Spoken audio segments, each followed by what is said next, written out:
बहुत दिनों की बात है। किसी शहर में रमन, घीसा और राका 3 चोर रहते थे।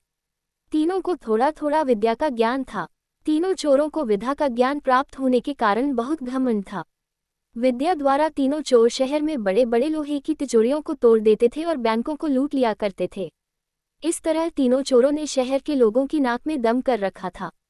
एक बार तीनों चोरों ने एक बड़े बैंक में डकैती करके सारा माल उड़ा दिया। तब पुलिस को खबर हुई तो तीनों चोरों को पकड़ने के लिए तलाश करने लगी, मगर तीनों चोर पास ही के एक घने जंगल में भाग गए। तीनों चोरों ने देखा कि जंगल में बहुत सी हड्डियां बिखरी पड़ी हैं। रमन ने अनुमान लगाकर कहा, ये तो किसी शेर की हड्डियां हैं। मैं चाहूं तो सभी हड्डियों को अपनी विद्या के ज्ञान द्वारा जोड़ सकता हूं। घीसा को भी विद्या का घमंड था, सो वह बोला, अगर ये शेर की हड्डियां हैं तो मैं इनको अपनी विद्या द्वारा शेर की खाल तैयार कर उसमें डाल सकता हूं। रमन और घीसा की बात सुनकर राका का भी घमंड उमड़ पड़ा और उसने कहा, तुम दोनों इतना काम कर सकते हो तो मैं भी अपनी विद्या द्वारा इसमें प्राण डाल सकता हूँ। तीनों चोर अपनी विद्या का प्रयोग करने लगे।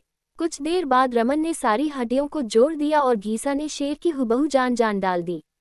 थोड़ी देर में तीनों चोर सामने एक जीवित भयानक शेर को देखकर थर-थर कांपने लगे। मगर शेर के पेट में तो एक दाना नहीं था। वह भूख के मारे गरजता हुआ तीनों चोरों पर हमला कर बैठा और मारकर खा गया। शेर मस्त होकर घने जंगल की ओर चल दिया। कहानी से शिक्षा। दोस्तों, इस कहानी से हमें यही शिक्षा मिलती है कि कभी घमंड नहीं करना चाहिए। घमंडी को हमेशा दुख का ही सामना करना पड़ता है।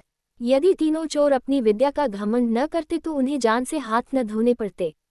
हमें अपनी विद्या का प्रयोग सोच समझकर करना चाहिए।